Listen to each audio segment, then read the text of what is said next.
کے مکان پر کالی کملی والے تشریف لائے، دروازے پر کھڑے ہو کر فرمایا لختے جگر میں اندر آنا چاہتا ہوں۔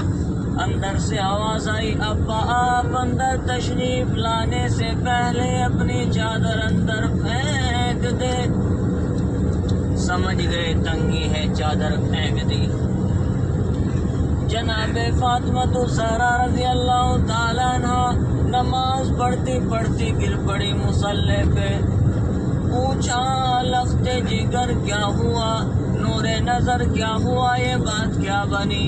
رونے لگی ابا آج تیری بیٹی کا 5 دن کا فاقہ ہے، 5 دن ہو گئے روٹی نہیں کھائی، کوئی شے دستیاب نہیں، ایک کھجور کا دانہ بھی نہیں، اس لیے کمزوری آ گئی، اس لیے گر گئی ہوں۔